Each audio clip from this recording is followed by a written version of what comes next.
Hello again and welcome to Tara.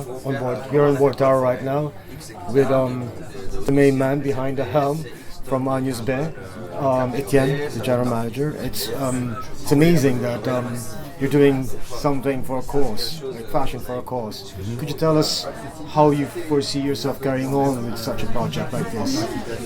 I think it's very important. I mean, I love fashion. I love my company, and but I think we have to deliver something else for the community, and this is our commitment with Agnes. I mean, from day one, with Tara, it's 12 years, and we wanted to deliver high sense, invite artists on board around the world, and once you do this, you don't think about one country. You just think about a human being, and how to deliver the best to the public and with the public, for the public.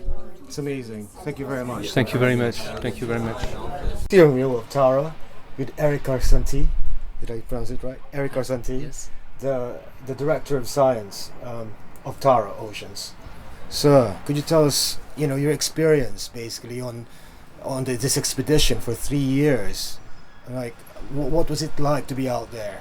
Can you tell us your personal experience? To be on the boat. Yeah, to be on Yes. the boat and like doing your research. I mean, we've already got all your scientific Yeah, researches. It's quite interesting for us to know what it was like as well for you. Yes. Experiencing, sailing all throughout the world in these big oceans. Yes.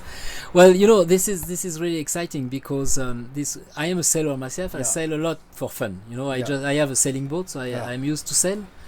But on Tara it's very different because Tara is a working boat. So we are about 14, 15, 16, and it's a mixture of sailors, scientists, journalists, and each of us has a lot of work to do. So we work together, and there is a very special atmosphere. So I really enjoyed this atmosphere because I discovered the interaction with these people.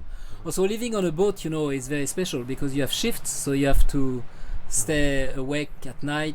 So we share, usually on the boat here there is one sailor and one scientist, so we share the shifts at night.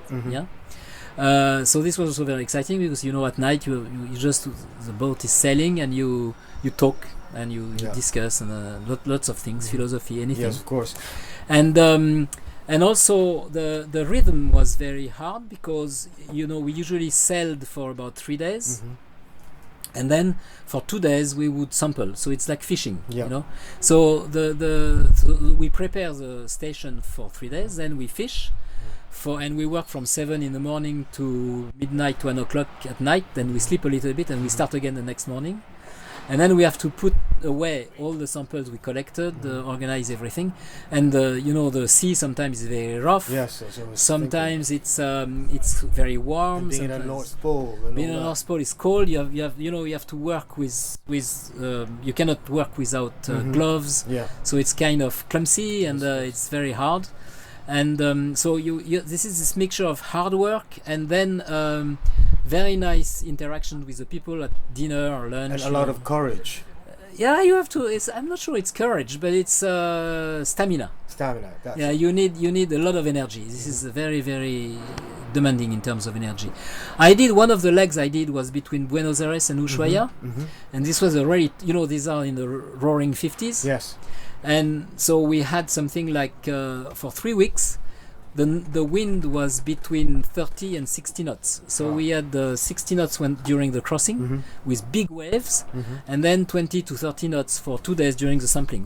We sampled when the wind was going down, and again. So after 3 weeks of this treatment, you are really exhausted. Remarkable. So this was really, really hard. But on the other hand, I did another leg which was very nice in the Patagonia canals. So this was very beautiful and much more relaxing because there was no sea. I mean, the sea is flat there.